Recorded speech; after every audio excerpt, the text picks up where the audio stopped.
Bien-aimés dans le Seigneur, bonsoir. D'abord, une excellente année.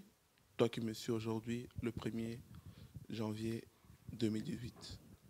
Si tu me suis, ça veut dire que Dieu a permis que tu puisses entrer dans cette merveilleuse année, que tu puisses demeurer dans sa présence. Aujourd'hui, nous sommes venus parler de la force de l'Église. Mais avant de parler de la force de l'Église, on va comprendre d'abord en définissant l'Église. Qui est Église et c'est quoi une Église? On va comprendre cela. Et parce que Église est liée à notre foi, qui est la foi en Christ, notre identité, qui est l'identité chrétienne. On va comprendre tout cela ensemble. C'est pour cela qu'aujourd'hui, nous sommes venus à la fois vous souhaiter une merveilleuse année avec Jésus et à la fois vous donner aussi des clés, des signes qui vont vous permettre de vraiment de bien entamer cette nouvelle et excellente année. Bonsoir mon frère. Bonsoir bien-aimé. Bonne année d'abord avant tout. Bonne année, merci, merci pareillement. Les meilleurs vœux. Ah, meilleurs vœux à vous aussi. Espérons que tu ne rentreras pas dans des domaines que autrefois tu nous as prêché toi-même en définissant des prophétiques. J'espère que tu ne rentreras pas dans ce chemin-là toi aussi. Ce que j'aime bien, que le professeur ne devient jamais un élève. Frère, tu as des problèmes. On va prier. Okay. On va prier. Comme ça, on demandera le Saint-Esprit pour nous encadrer. Merci. Seigneur, notre Dieu de toute gloire, nous sommes arrivés en 2018. Tu as permis. Tu nous as donné une mission. Nous voulons accomplir la mission auquel tu nous as appelés. Nous ne voulons pas faire plaisir aux hommes, mais plaisir à toi, Dieu. Que cette année soit l'année où, Père de gloire, nous allons encore élever ton nom plus haut, au-delà de ce qu'on a fait en 2017. Permets-nous aussi d'identifier les faux, afin de s'éloigner d'eux. Que tout soit pour ta gloire au nom de Jésus. Amen. Amen. On va essayer de définir les choses petit à petit. D'abord, commençons par une question simple à la fois. Pourquoi sommes-nous chrétiens? Waouh. Pourquoi sommes-nous chrétiens? Chrétiens, nous ne le sommes pas de nous, mais on nous a identifiés. Parce qu'il y a eu une personne qui a eu des comportements et des attitudes et que nous avons porté, raison pour laquelle on nous a fait sortir de ça. C'est-à-dire, on nous appelle des chrétiens parce que nous avons les comportements et les caractéristiques du Christ, donc de la personne de Christ.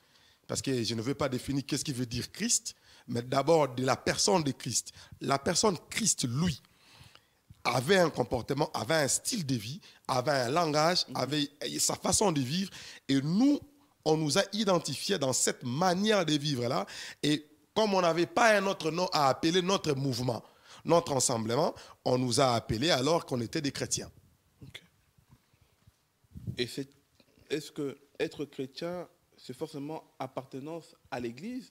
Ou être chrétien, c'est au-delà d'une église locale? Ben, c'est comme on pourrait dire, si dans la tendance humaine, je peux être partisan d'un parti politique sans être membre de ces partis politiques. Nous avons des partisans dans la chose de Dieu, c'est-à-dire ce sont des chrétiens partisans.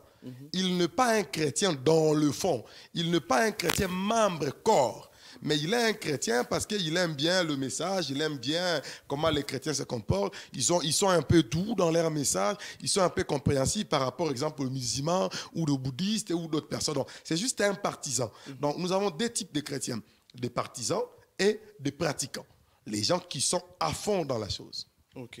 Définissons d'abord l'Église. Okay. L'Église en soi. Parce qu'il y a plusieurs types d'Églises. Et on va essayer de parler, parce qu'on voit souvent des chrétiens, on essaie de parler souvent dans les types d'églises, si on peut prendre les trois types majeurs qui reflètent en fait un caractère. Nous avons l'Église type grecque, nous avons l'Église type juif, nous avons l'Église type corps de Christ. Okay. Et dans ces trois types-là, nous allons comprendre réellement dans quelle église nous sommes. Exactement. Si tu peux nous expliquer d'abord la différence entre ces trois types-là et dans quel type d'église que nous sommes censés être. Ok. Gloire soit rendue à Dieu, parce que dans cette question, il y a une richesse du mot église de trois sources. Grec, hébreu, comme tu as dit, et la nouvelle, ou la troisième. La première église, les Grecs, quand ils disent église, qui veut dire ensemblement. Qui veut dire quoi? J'ai un problème avec papa Leta, j'ai un problème avec papa Samuel, j'ai un problème avec maman Belinda. Alors on se donne rendez-vous, on s'est dit, on va se retrouver sur la rue Caporal, on va aller régler nos problèmes. Cette adresse-là, là où on va aller régler nos problèmes, on appelle ça en grec ecclésia. C'est-à-dire un endroit où les gens viennent juste régler des problèmes. C'est-à-dire j'ai des conflits et dans cet endroit-là, les gens peuvent se chamailler. Parce que si je ne me comprends pas, si avec la sœur Belinda, on n'arrive pas à trouver un compromis, on peut se battre. Et voilà pourquoi dans cette ecclésia-là, tout était permis. Les coups, les insultes et tout ça. Donc, il n'y a pas des interdits. Le commerce. Non, tout est là. Il n'y a pas un chef, d'abord, dans cette église-là. Il n'y a pas un chef. C'est comme un peu, comme on voit dans la culture congolaise, on voit les musiques. Voilà. Bon, dans les musiques, il y a encore, bon, si tu permets, je peux dire, maman musique à Zalara. C'est-à-dire... Dans cette église-là, le papa musique peut être le pasteur, en quelque sorte. On va arriver. Donc, je donne d'abord dans les mots ecclésia, qui veut dire en grec ensemblement ou parlement. Se retrouvons quelque part pour parler, donc pour dire que le mot église n'est pas seulement significatif, oui, parce qu'on est dans une église qu'on est dans le corps de Christ. Non. Et la deuxième église, les Juifs se sont dit, bon, les Grecs utilisent ce mot ecclésia pour aller dire que nous, on va aller regrouper, on va se retrouver pour aller résoudre les problèmes. Le Juif change, il dit ceci. Nous allons appeler cela aussi ecclésia, mais nous allons ajouter autre chose. C'est-à-dire, ils vont appeler ça, je ne vais pas peut-être bien le prononcer en hébreu, ils vont appeler Kalhala Yahweh, qui veut dire église où Dieu est maître. Okay. Dans l'église grecque, il n'y a pas Dieu. Dieu n'est pas maître. Et les hommes ne viennent pas pour prier. Il n'y a pas un culte. Il n'y a pas un modérateur ou un pasteur. Il n'y a pas dans tout ça. C'est-à-dire, nous tous, on est église, on se retrouve, on règle les problèmes. Voilà pourquoi tu verras dans d'autres églises aujourd'hui, quelqu'un peut dire, papa, les Tanzaniens, on a une église. Donc ça, c'est une église des Grecs. Ça, c'est l'église des Grecs. Ça, c'est l'église des Grecs. Il croit que donc là, on va aller régler les problèmes. Le quoi, comme je le cherche, je n'arrive pas à le croiser. On va aller se retrouver là-bas. C'est-à-dire, c'est un lieu de rencontre où les gens peuvent frapper les pasteurs, peuvent inciter les pasteurs dans ce monde-là. Là, on est en grec. On arrive chez les Hébreux, ils disent on va appeler Kahal Yahweh, qui veut dire nous allons reconnaître que Dieu est suprême. Point.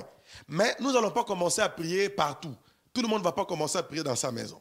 Nous allons choisir un lieu où nous allons commencer à aller juste prier là-bas. Point barre. C'est-à-dire, ce n'est pas eux qui se donnent à Dieu, mais se disent non, nous on ne va pas faire comme les Grecs. Nous on va commencer à se regrouper. On va aller dans un endroit où on va reconnaître que Dieu est notre maître. Point barre. Okay. Et ils n'ont pas un engagement de cœur. Ils n'ont pas une discipline vis-à-vis de Dieu. Ils ont un attachement à un non, bâtiment. Non, ils n'ont rien à voir. C'est-à-dire, ce sont des chrétiens, ils ont la musique, ils ont la boîte, mais ils ont la dimanche. Mais lui n'a rien à voir avec Dieu. C'est ça le comportement de l'église juive. Ils n'ont pas l'alliance avec Dieu. Ils n'ont pas de problème d'intimité avec Dieu. Maintenant, on reconnaît. C'est comme exemple, tu vas voir les gens qui chantent la musique profane, ils ont la facilité de dire « Ah, biso tout ça ba nzambe. Bon zamba kela muto biso tout ça ba nzambe. Bangonde benga ba sel nzambe. Biso tout ça mutakela biso. Ne vous chamaillez pas avec ces gens-là. N'entrez pas dans le débat. Non, ils sont dans l'église, mais dans l'église juive où ils reconnaissent que c'est Dieu qui est le maître, mais ils n'ont pas la relation personnelle avec ces dieux-là. Est-ce que ces genres de chrétiens qui sont attachés à une église bien précise, ça veut dire que si tu l'enlèves de cette église-là, il a l'impression qu'il ne fait pas prier ailleurs, il fait prier seulement dans cette église-là seulement. Est-ce que c'est aussi dans ce cadre-là? Exactement, parce que les Juifs, à cette époque-là, quand ils ont fait leur synagogue ou leur église, ils ne devaient pas prier ailleurs. Je donne un exemple. Nasambelaka na église X. À part église wana ko ko négocier na église mususu te. Nzamba zalaka na église wana. C'était ça les Juifs. Il peut aller aux États-Unis, il peut aller en Afrique, il peut aller en Asie, il doit nécessairement, même quand un Juif est en congé, il ne part pas prier. Il ne prie pas parce qu'il s'est dit que le lieu de culte est à Jérusalem. Non, papa, n'est pas depuis na ya potonga la luka na sambe la raté. Na tikalaka na yo fidèle à toi, papa nangai. Dadi na la place musuna ke na ko bonde la té. Omona kenda papa leta mais abengaka dadi c'est-à-dire pour lui, il ne reconnaît que Dieu étant que Dieu quand il pas un pasteur naï. Donc Dieu n'est pas ailleurs. Si ce n'est qu'auprès de son pasteur. Là, tu as rendu un peu ton pasteur un Dieu. Après Dieu, c'est lui. En fait. Exactement. C'est-à-dire, les Juifs ont rendu Dieu comme étant un lieu.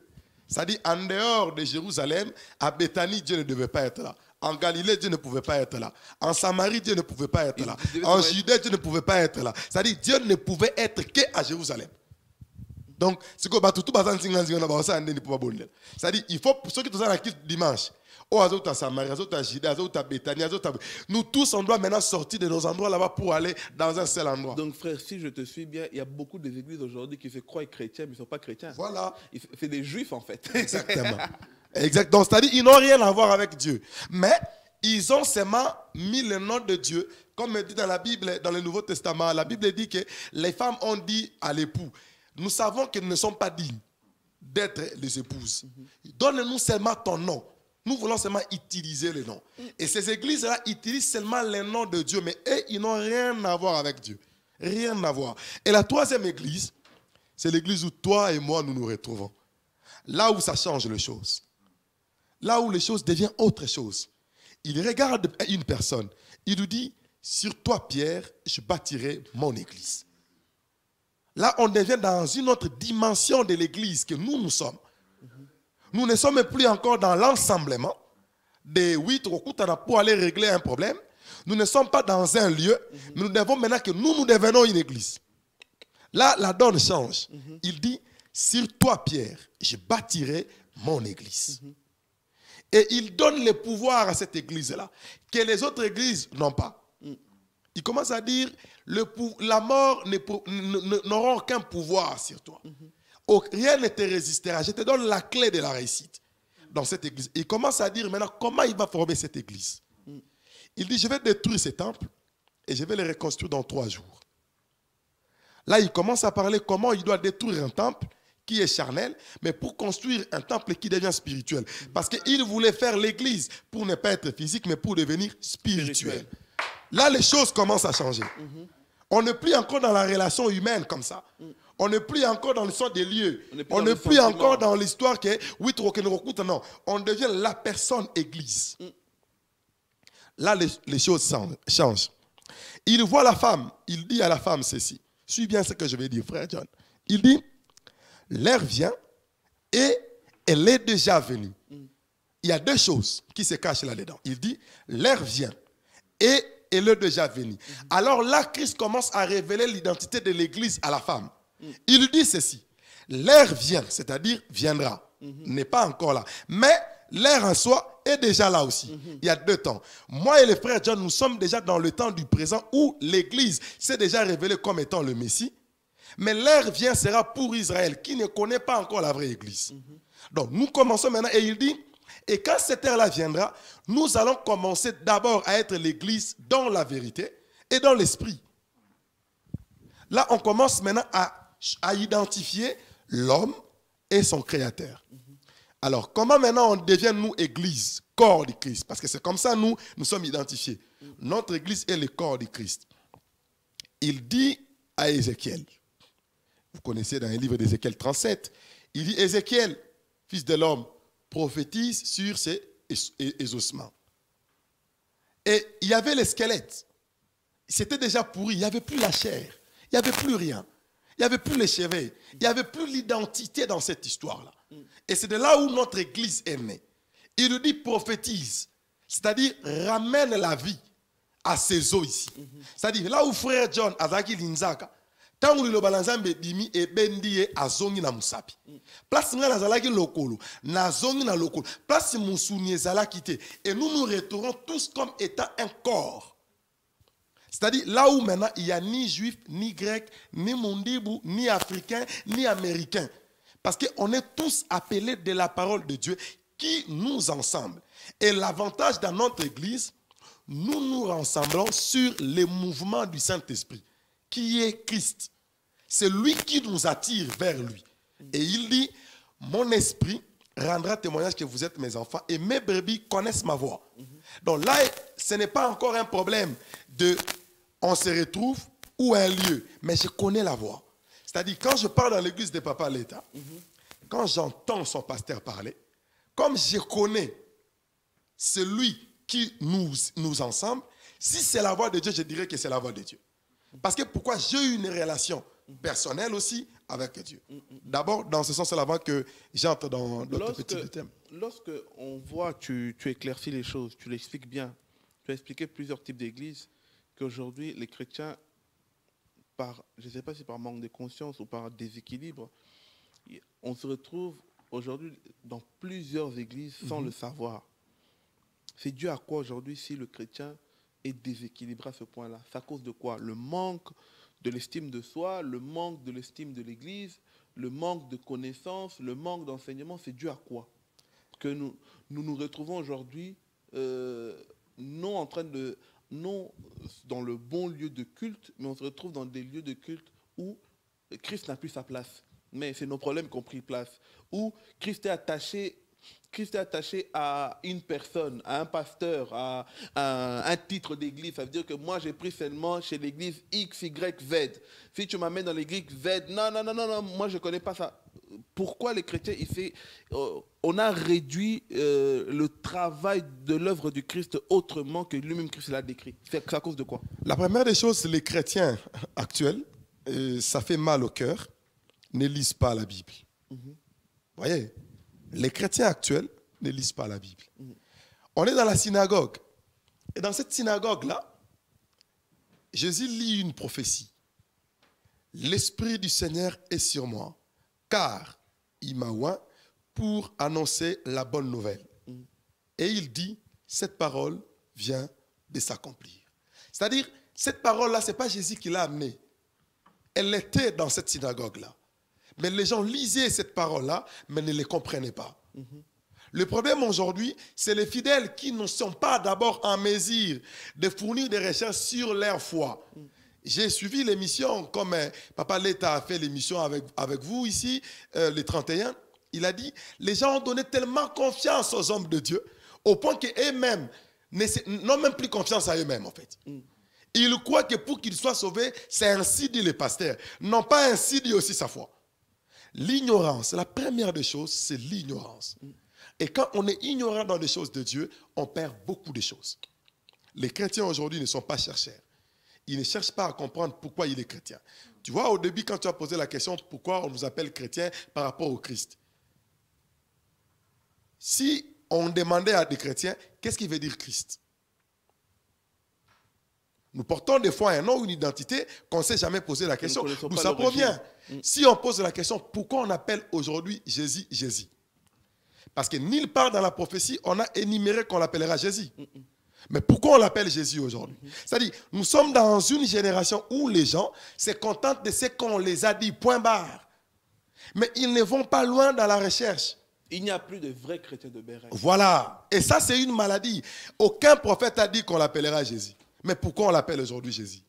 Aucun prophète a dit qu'on l'appellera Christ. Mais pourquoi on l'appelle Christ aujourd'hui? Mais parce qu'on croit ce qu'on nous dit, on accepte ce qu'on nous dit, et ça nous crée un vrai souci. Et ça nous crée un vrai souci. Les chrétiens, s'ils veulent comprendre les choses, ils doivent d'abord commencer par s'ouvrir. Ce qui veut dire Christ, je veux permettre que je le dise, quand la prophétie disait qu'on l'appellera Emmanuel. Et quand l'ange est venu, il a dit on l'appellera Emmanuel. Mais le père adoptif a voulu qu'on l'appelle Yehoshua.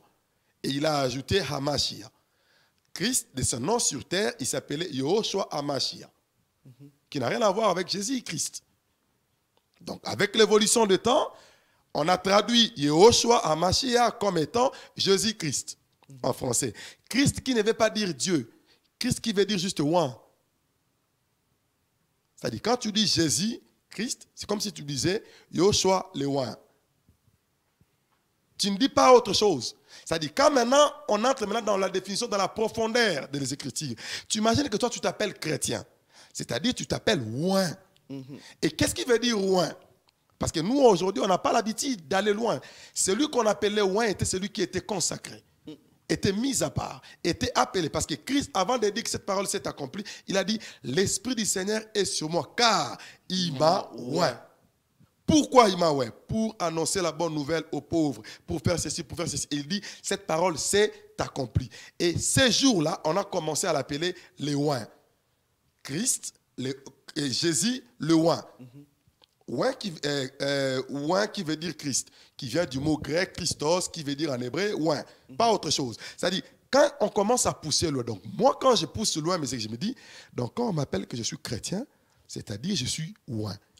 Quelqu'un qui doit être mis à part. Je suis mis à part. Et nous entrons maintenant dans la définition de l'église, corps de Christ. Nous sommes une église tirée des eaux, qui veut dire mis à part.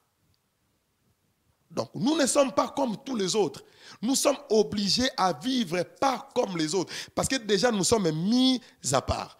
Et quand nous voyons maintenant des situations qui se passent dans les églises actuelles, moi, je suis très content et j'ai dit, ils ne sont pas dans notre église. Ils sont dans les églises de Juifs, ils sont dans les églises de Grecs. Dans cette définition-là. Car dans l'église corps de Christ, et j'aime cette église corps de Christ, Christ n'a donné à personne la tête de l'église. À personne.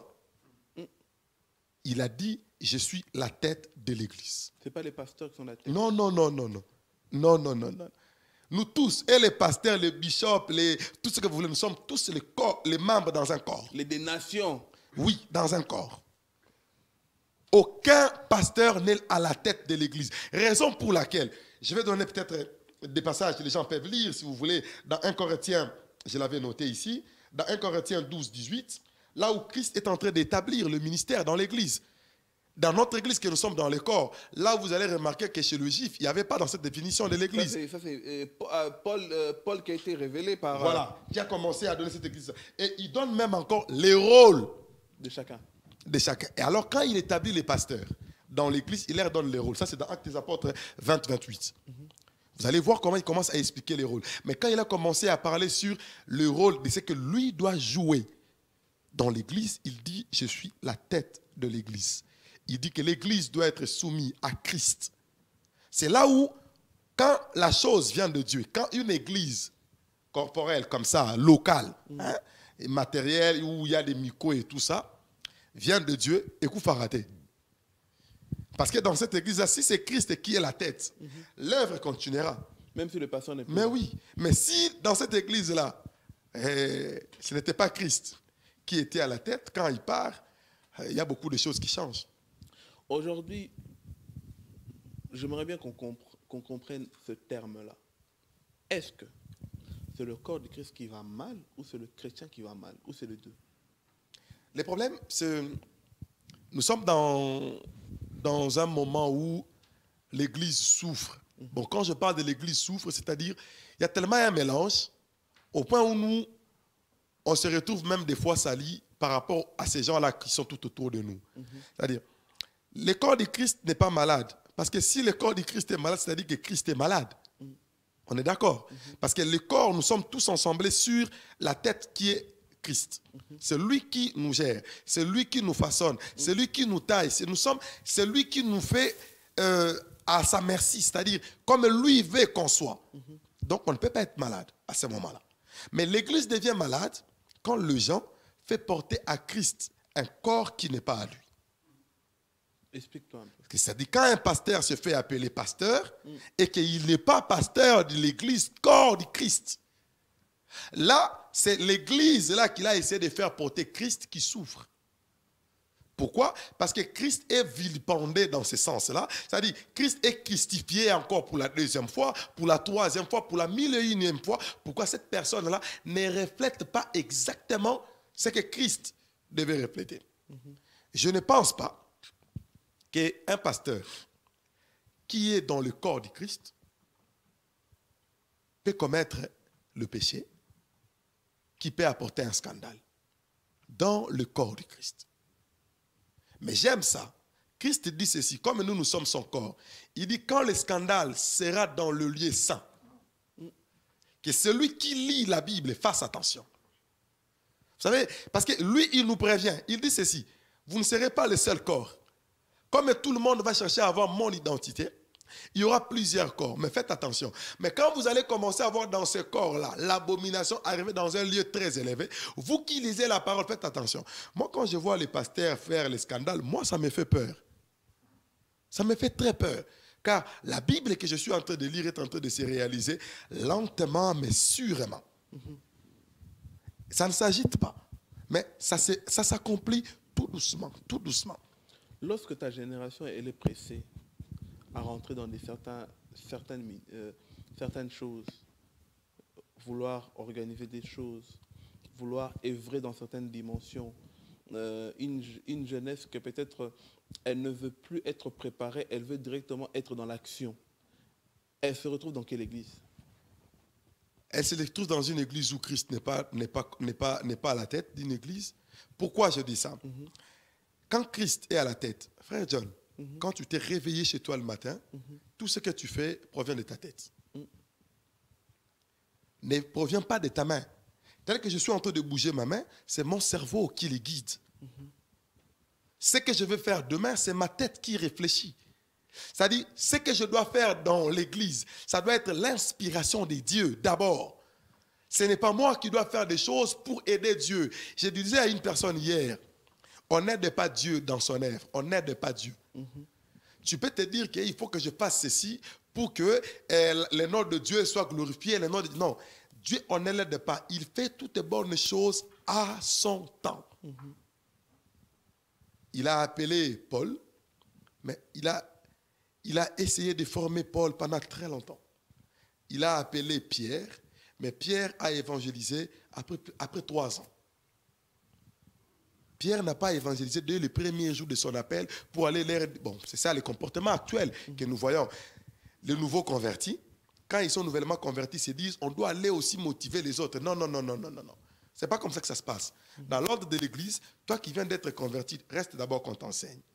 C'est très important parce que tu n'as pas assez d'éléments. Parce que tu peux connaître, tu peux avoir, une connaissance sur la chose de Dieu, mais sans avoir une base.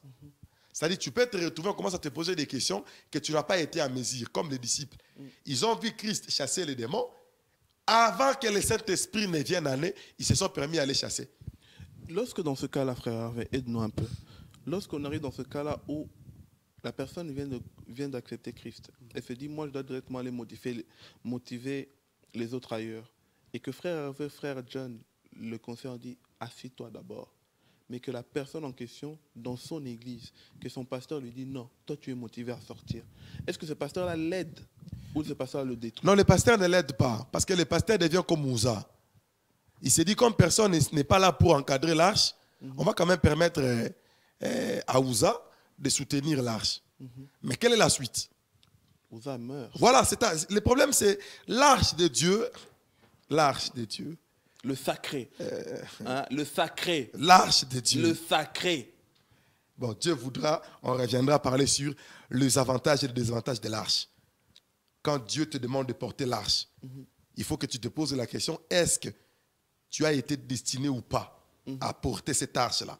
Quand tu n'as pas été destiné, mais tu veux comme je me dis, je me lève parce qu'il y a des pasteurs qui font l'impudicité, qui font le porno. Moi, je me lève, je veux commencer à leur prêcher. Frère, si je ne suis pas appelé à ça, quand même je veux faire du bien, Zamba Okawusanga. Tu vas devenir fake. Voilà. Comme coach. C'est-à-dire, il y a certaines choses, on les fait que uniquement quand Dieu permet. Et quand David a vu Ouza meurt, il a dit, la Bible, ce qui est grave, la Bible dit, pour la première fois, David a eu peur de Dieu. Il a dit, prenez cette arche ici, envoyez ça à Eben-Edon. Eben-Edon là-bas. Il faut aller donner ça là-bas. Moi, ça commence à tuer les gens. J'en veux plus. Mais il était consacré. Il faut avoir peur de la chose de Dieu. Mais aujourd'hui, il n'y a pas peur. On n'a plus peur de la chose de Dieu. On prend la chose de Dieu, on se réveille, on se dit, Dieu m'a parlé, Dieu m'a révélé, Dieu m'a parlé, Dieu m'a révélé. Mais j'aime toujours qu'il y a une femme qui avait l'esprit de Python, mais qui disait la vérité. C'est-à-dire, la révélation que tu peux avoir peut être vraie, mais qui ne vient pas de Dieu.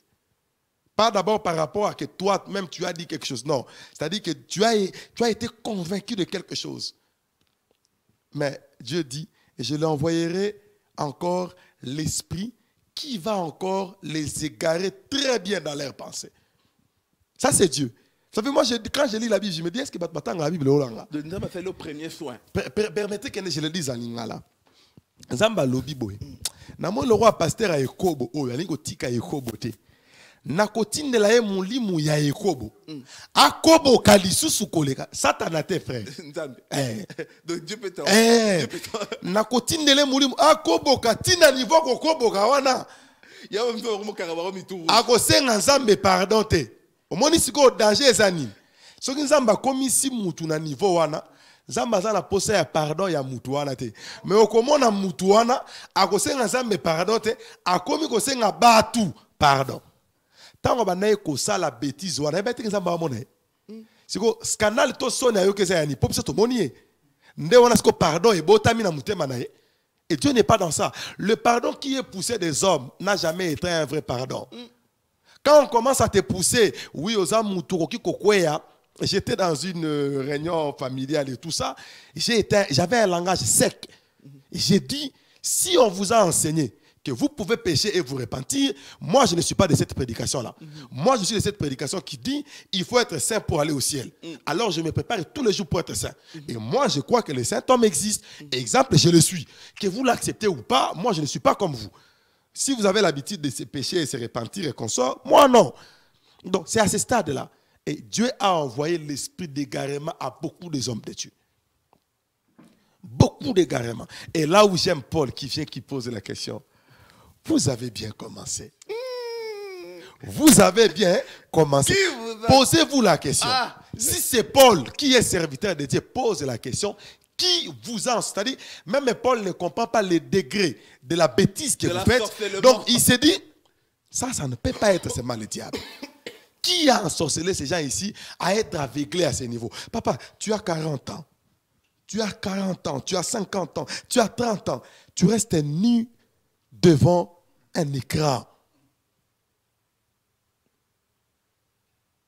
Même mon fils ne peut pas accepter qu'on le filme nu. Allons plus loin.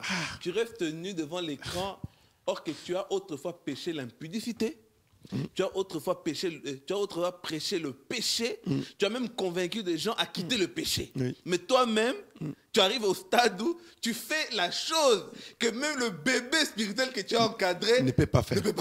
Voilà, c'est ce que la Bible dit dans Matthieu 25, Matthieu 24, pardon, qui dit, vous avez quitté ici pour aller évangéliser les gens.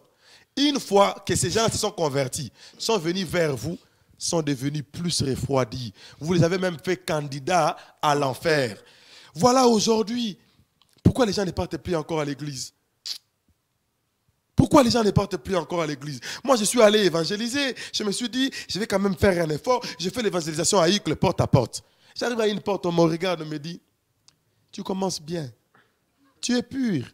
Mais dans un an. Vous voyez comment limiter? On m'a donné 365 jours pour que je devienne impire. Pourquoi? Quand tu vas le dire, pourquoi? Pourquoi? Parce qu'on dit ceci, nous avons fait confiance à ces gens-là. Wow. Nous avons fait confiance à ces gens. Quand quelqu'un te dit que j'ai amené ma fille de 14 ans vierge à l'église, à 16 ans de vierger, vous voulez qu'il puisse faire confiance à qui? Et nous, on a détruit l'espoir des gens. Voilà, nous sommes dans une génération où on aura du mal pour se faire accepter. On aura Frère John, retiens ce que je dis aujourd'hui, le 1er janvier 2018. On aura du mal à se faire accepter. Wow. On aura vraiment du mal. On fera des églises dans notre génération. On aura des problèmes à avoir 100 membres ou 200 membres. Parce que les gens, le cœur est vraiment loin. C'est comme on peut dire, permettez que je le dise, dans notre nouvelle génération, c'est devenu comme l'histoire du Congo. C'est devenu comme l'espoir.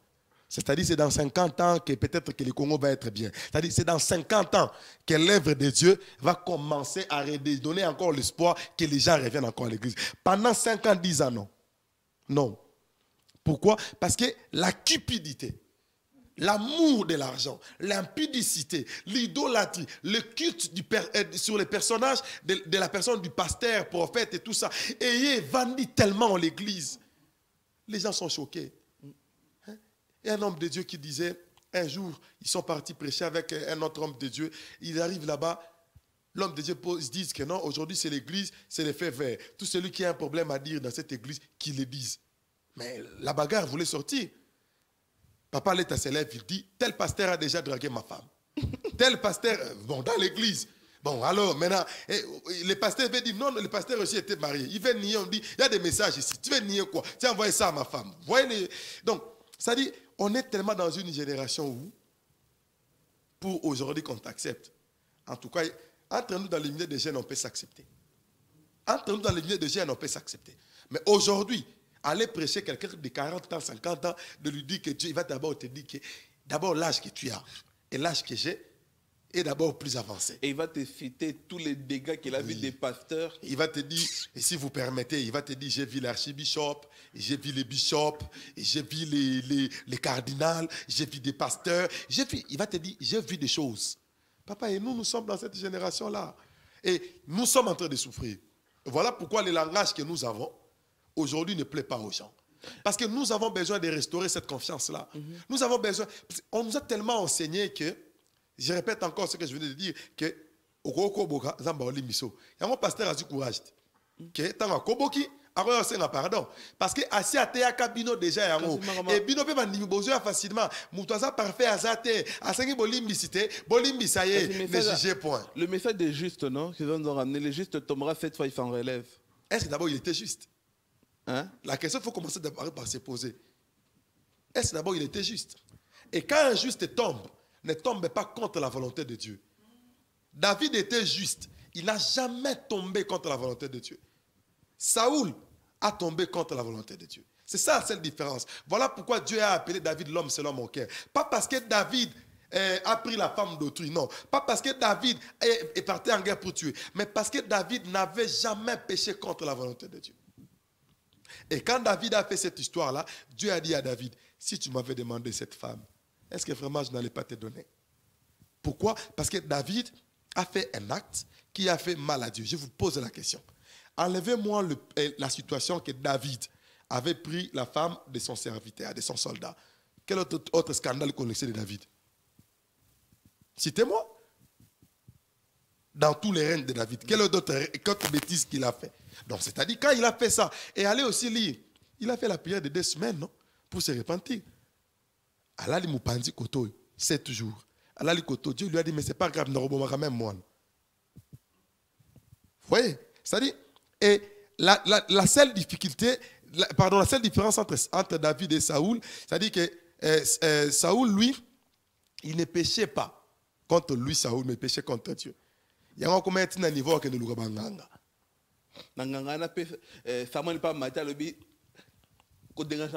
Voilà.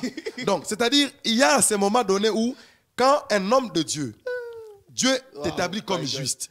C'est vrai que la Bible est merveilleuse. Lorsque tu apprends à décortiquer la Bible, tu comprendras plein de choses. Mais oui, les gens n'ont pas besoin de lire la Bible. On se contente de ce qu'on nous dit. On va terminer par quelque chose que tu le revendiques de plus en plus. Tu dis souvent, l'année 2018, l'année 2018, c'est l'année d'identification. Qu'est-ce que tu veux dire par là? Tu veux identifier qui? Moi, je veux identifier les gens qui sont en train de salir le nom de mon père. Vous savez, moi, j'ai un sérieux problème personnel. Ça, c'est moi. Si les gens vont me rejoindre, gloire à Dieu. Mais s'ils ne vont pas aussi me rejoindre, ce n'est pas grave. Moi, je personnalise l'œuvre de la croix. Je personnalise l'œuvre de Dieu. C'est-à-dire, et là, il y a papa là. C'est à mon père. Alors, de mon vivant, frère John, je ne peux pas permettre à un enfant adoptif de venir salir la réputation de mon père. Non.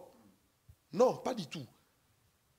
Je ne peux pas permettre de mon vivant que quelqu'un puisse aller mentir au nom de mon père.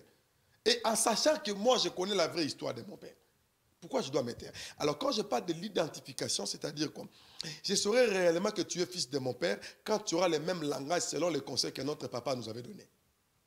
Et le conseil que notre papa nous avait donné est la Bible.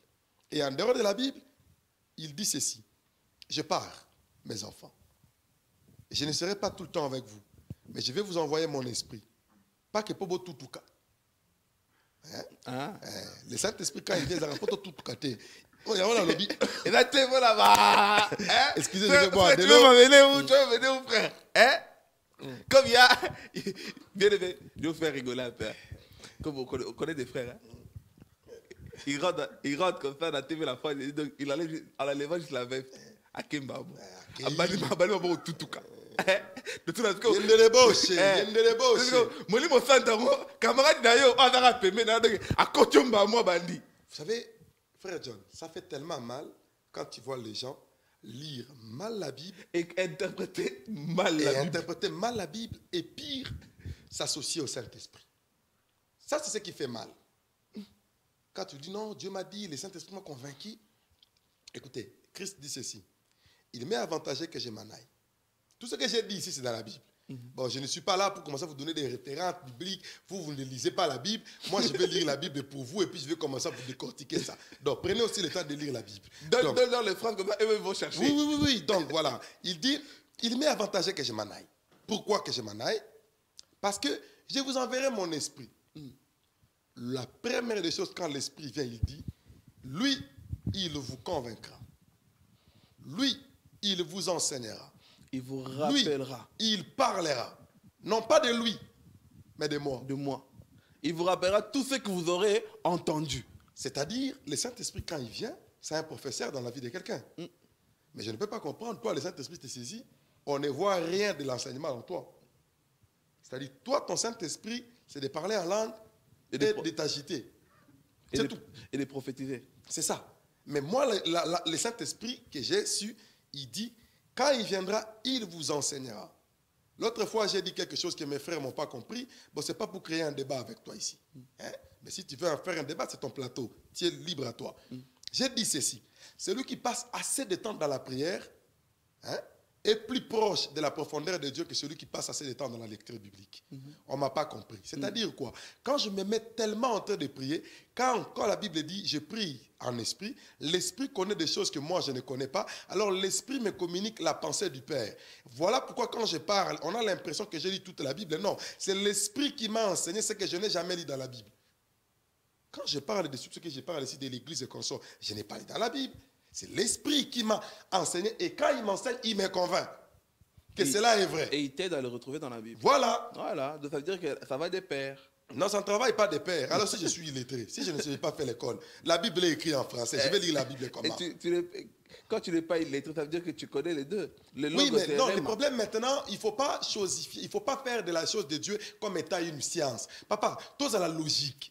Ce n'est pas tout le monde qui parle la langue française. Ce n'est pas tout le monde qui lit les français. Tu ne peux pas demander, exemple, à ma mère d'aller lire Actes des Apôtres, chapitre 2, verset 18. Elle ne va rien comprendre, frère. C'est les français. Il y a la conjugaison là-bas, il y a des virgules, il y a les règles grammaticales qu'elle ne va rien comprendre. Elle, oui, Dieu l'a fait grâce par la révélation, mais toi, Dieu t'a fait grâce aussi avec l'intelligence. Oui, mais la plupart des gens doivent d'abord passer assez de temps dans la prière. Frère, au lieu de chercher à aller lire la Bible pour commencer à venir prêcher pour dire des bêtises, passe le temps à prier pour comprendre Dieu. Parce que quand tu lis la Bible et que tu as un problème de français, on te dit ici que Bakomi verbe être. Toi, tu dis non. Dans les plans prophétiques, papa, arrête. Ça, c'est le français. On a dit le verbe être ici. Ne nous amène pas d'abord dans les prophétiques. C'est français. Donc, il faut d'abord arriver à dire à la personne, la première des choses, moi, je me base toujours dans la Bible. Vous voyez, c'est ça ma force, frère John. Jésus prêchait. Il prêchait. Les disciples n'ont pas cherché la prédication. Ils ont dit, maître, enseigne-nous comment prier. Il commence à leur donner la prière. Voici donc comment vous... Nulle part, il les a enseigné la prédication. Donc, arrêtez.